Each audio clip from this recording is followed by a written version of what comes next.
And he'll go, why are they so distended? And I go, oh, like you're Brad Pitt. You know what I mean? Sorry, are we talking or raping here? Can we... So he's like, you fucking atheist. He's probably bored, and he's fucking atheist every fucking day like that, right? And his little gargoyle comes up and he goes, Satan. And he goes, what? And I go, yeah, what? And he goes, there's a fundamentalist Christian up here. Fuck this. He'd be on him like a ton of bricks, wouldn't he? So I got that tweet, I loved it, and all I did was retweet, right? And just watch the fun, people piling on, going, ah, loser, and all this. And he's fighting back really witlessly, saying things like, go fuck your sister, you English faggot. That makes no sense at all. And I forgot about it, went off, did something, came back. A few hours later on Twitter again, I think, oh, what's happening there, right? And it's still all going off, right? It's really funny. I'm laughing at all the replies, like people saying things to him, right? Like, I'm scrolling down. There's one tweet just directly to me from this woman. She says, what, you find rape funny? No. What? No. What? Ricky Gervais find rape funny? No. Listen, what? Ricky Gervais find rape funny? No. Listen, everyone. Listen, right? No. Right? So I said to her, no, I didn't tweet that. She went, no, you retweeted it. I went, well, yeah, just to show you he's an idiot. I just showed her, well, yeah, but you must find it funny. You must find it amusing. It's not, no, it's not a frivolous thing to be laughing. I said, well, no, I just, so I said, well, it's up to him, isn't it? I go, well, not really. So I said, well, it is up to him. He can do it. So now I'm arguing with quite a nice, sane person, presumably, who thinks this sort of thing's mental. But I'm fighting for his right to fantasize about me being raped by the devil. Right? Because I'm so conscious of freedom of speech. What a topsy-turvy world, right? Although her opening gambit annoyed me a little bit as well, because she did that thing that people do. She said, she didn't say, what, you find jokes about rape funny? She said, what, you find rape funny? And the answer to that is no, of course not. No one finds rape funny. Not even rapists find rape funny. Do you know what I mean? There's never been anyone giving evidence going, well, it was dark and he was wearing a ski mask and he was giggling. That's never...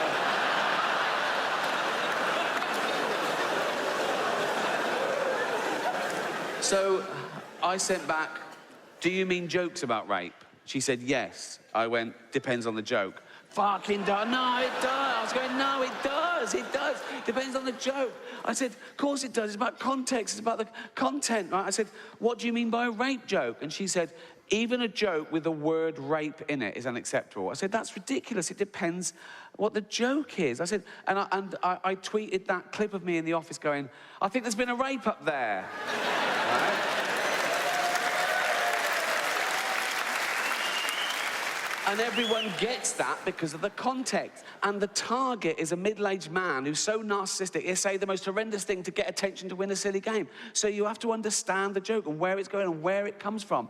And I said, some jokes don't punch up or down. They don't punch anywhere. They can just be a little pun, a silly play on words that don't really mean anything, right? And the example I gave was a joke that went around when I was a kid. Even adults told it, right? I tell you, it was a woman goes running into a police station. She says, help, help, I've been raped. And the policeman says, do you mean raped? She says, no, there was a bunch of them. Right?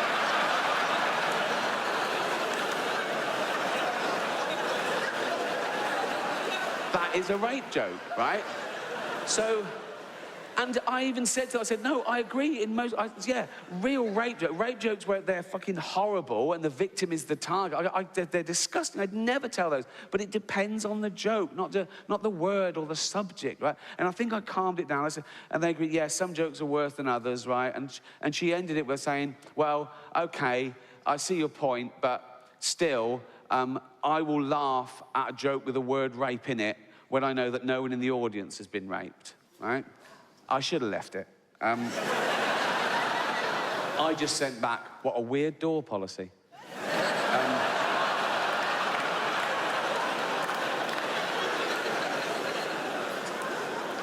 It's rubbing salt in the wound, isn't it? You turn up to a comedy gig, you pay your money, then someone says, oh, before you go in, love, can I just ask you a question? Yeah. Have you ever been raped? I have, yes. You can't come in. What? Why? There's a lady who says she won't laugh if you're in. Come on, off you go, right? But again, that's what the world is like. People take everything personally. I think the world revolves around them, right? Particularly on Twitter, right? I don't know, I'm not tweeting anyone, I'm just tweeting, okay? I don't know who's following me. I've got 12 million followers. I don't know who's following me. They can be following me without me knowing, right? Choose to read my tweet and then take that personally. That's like going into a town square, seeing a big notice board, and there's a notice, guitar lessons, and you go, but I don't fucking want guitar lessons.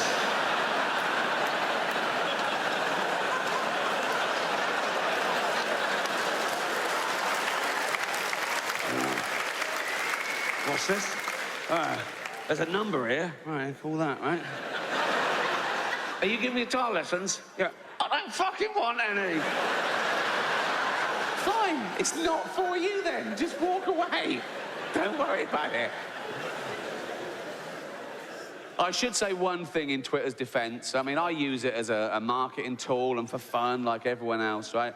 But one great thing about Twitter, for me personally, I'm very into sort of anti-animal cruelty. And years ago, it would take ages to get 100,000 signatures on a petition standing outside Tesco's or something, right? And that's the magic number, because then it gets heard, in Parliament. And I've been part of many campaigns through Twitter that we've got 100,000 signatures in days, maybe, and the law's been changed. So thank you to anyone who's ever retweeted anything to do with animal cruelty, because it really makes a difference. So thank you.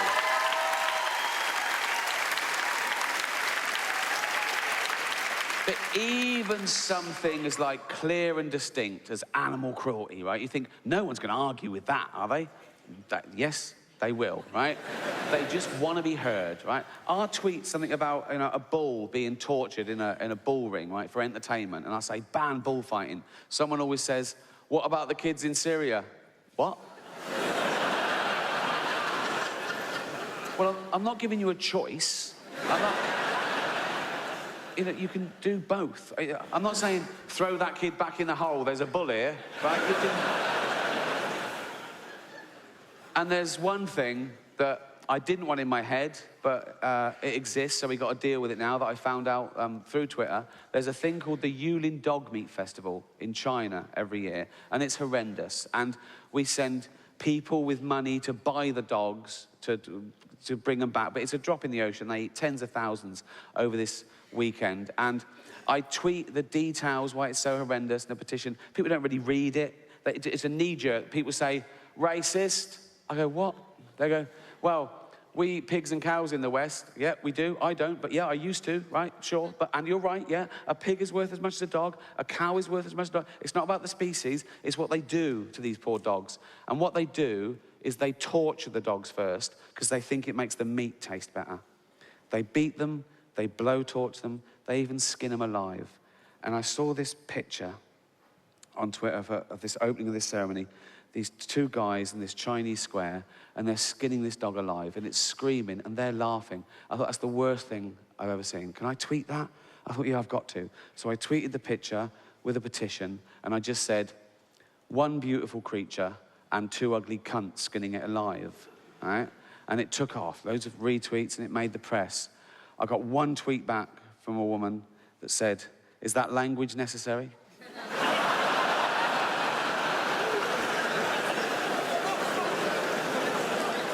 I should have left it, right? But I was incensed. I said, you're more offended by a word than by an animal being tortured to death. She said, I just hate the C word. I definitely should have left it. I sent back, people who hate the C word would hear it a lot less if they didn't go around acting like such cunts. Thank you. Good night. You've been fantastic. Good night.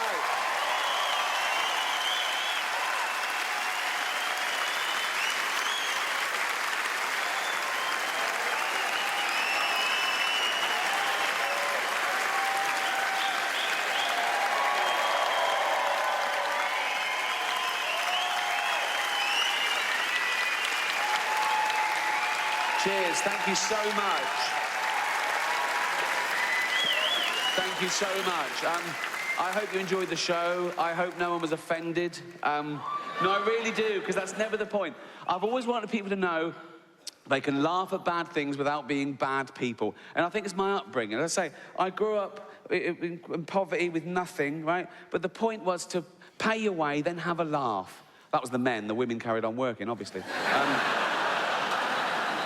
But it was my older brother, Bob, who was about 11 years older than me, and it was him who I first saw making these dark jokes right in the bad situation. While the bad things were happening, he was making jokes about it, and people were laughing, and I realised, oh, he's healing them. That's what comedy's for. That's what humour's for. It gets us over bad stuff, right?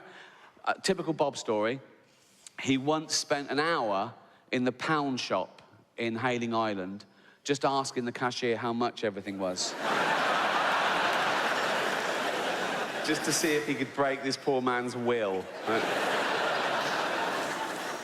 And Bob was the first person I saw answer back to authority, and the first authority you come across are your parents, right? And he'd have an argument, he'd get in trouble, he'd get sent to bed, right? But I thought, no, he won the argument, though, right? And he teased my mum, and... So my mum was a typical working-class woman, I think, in that, as I say, we lived in a shitty area, right? And most of the houses had, like, a bit of mud and a stolen bike and fence posts missing. She mended the fence, she turfed the garden herself, she painted the step, because she thought, if it looked respectable, we'd be respectable. So it was about reputation, I guess. And so Bob would send her postcards that just read, "Is that paedophile postman still reading your mail?"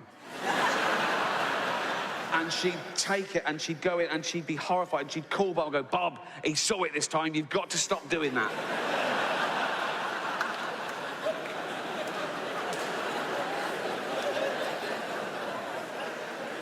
Even at her funeral, my mum died first, and my dad carried on for a year or so, just drinking beer in the garden, and he went, right?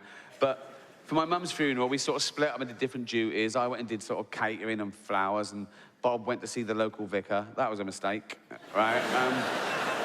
We'd never been to church. He didn't know us. We didn't know him. So he just said to Bob, "Tell me about your mum so I can say a few words." And Bob saw that as an opportunity, right? So Bob, with a straight face, said to him, "Well, she was a keen racist." And the vicar went, "Oh, I can't say that." Bob went, "OK, but she liked gardening," right? And he was trying to get something past the vicar, so the vicar would say something and make us laugh in church. He didn't warn us, right? And he did get something by the vicar. So we're called Ricky, Robert, Bob, Ricky, Robert, Marsha, and Larry. Now, Larry is the oldest. He's in his 70s, born in the war, right? I've always thought he was the sensible one, OK? I suppose firstborn, weight of the world on his shoulders. In fact, my mum told me that when he was a teenager, he got a job and he gave her the money to bring up the rest of us to help out, right? So he's a stand-up guy, Larry, right? So Bob gives the vicar the wrong name. Didn't warn us. We're all in church, right? Start of the funeral, we're all there, right? Packed out, right? The coffin comes down, guided by the vicar, the coffin gets out. The vicar goes to his pulpit, all confident with his little notes, right? And he goes, "Eva leaves behind 4 loving children, Ricky, Robert, Marsha, and Barry." And we snort like that, right? Bob sort of looks around. Everyone realised what's that. We were all fucking laughing. We see Larry go... Right? And the church is like... Every time we thought of it, people would go... We'd see Larry go... Right. And then it would just start giggling, just fits and fucking giggles, right? And then Larry eventually sort of started doing this, right? And the vicar's thinking, what have I said, right? And he put in a few little things that the vicar wouldn't know about that he said would set us off again, just things that were just lies or just slightly wrong. And my niece and nephew started crying, and I'd come prepared, right, with a little packet of those tissues. I was giving them those, and they were taking one and handing it on. But before the funeral, I'd taken all the tissues out, written on them, carefully folded them back and put them in. So they were pulling out a tissue and it said, "Snivelling fucking bitch," right? And they're sort of laughing, right? So it was like a madhouse, right? Everything the vicar said or did, we all started just fucking laughing, right? And you could see the vicar was visibly sort of shook a little bit, right? And he ended the funeral and he made a beeline over for me and Bob, right? And he came and said, "Sorry, was that okay?" And me and Bob went, "It was fucking brilliant, mate. It was fucking brilliant, mate." And that's what I'm talking about.